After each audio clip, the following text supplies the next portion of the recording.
Hello and welcome back to Wellness with Zahra. I'm a nutritionist, I'm a life coach, I'm a wellness coach. I help people change for the better. I want to start off by sharing a story. Now, this story is from my childhood. The reason why this story is important is so that we can recognize that even if we come from underprivileged circumstances, we can rise above. Even if we have less than ideal situations in our lives, we can move forward and grow and transform. This story takes place when I was just 5 years old. For the first 5 years of my life, I experienced life in a domestic violence home, and my parents were unable to provide a stable environment for me. And so they decided to divorce.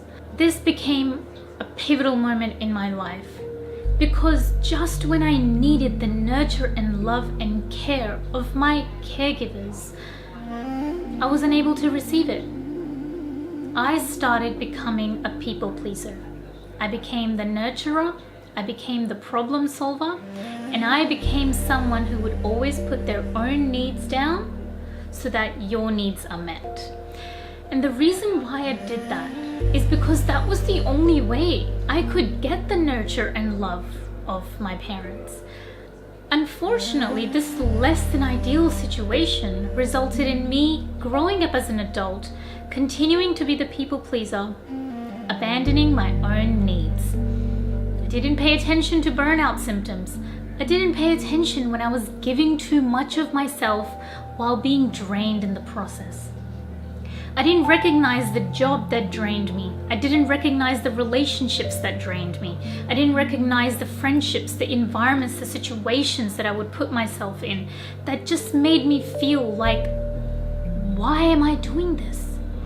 I just continued to people please, and I continued to put on this persona where I wanted to be loved, I wanted to be liked, I wanted to be accepted and validated because that's what I learned as a child.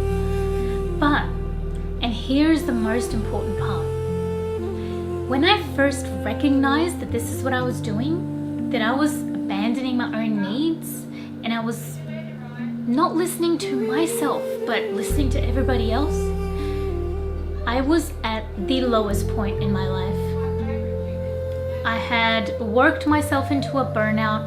I had put myself in a career where I did not belong, and I did not have a supportive environment around me. So if you find yourself stuck, if you find yourself still being run by the patterns that you learned in childhood, understand that when you first recognize this, it's going to be a humbling moment, and you might be at your lowest point.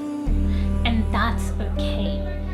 That is the time to give yourself compassion, because what you're doing is you're trying to survive, and your body has a natural way of helping you to do that. And we have these inbuilt survival skills. We're so resilient and strong that we're able to push our own needs down to make sure that everybody else's needs are met. That is the inner strength that we have. But it becomes a maladaptive behavior in adulthood when that situation is no longer there, but we're still operating from that belief.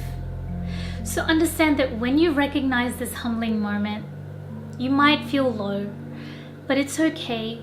You can be patient with yourself. You can be compassionate with yourself.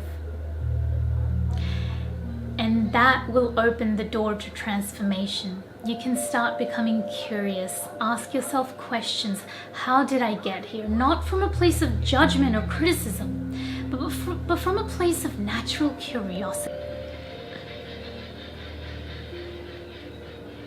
Until I see you next time, stay well. Bye.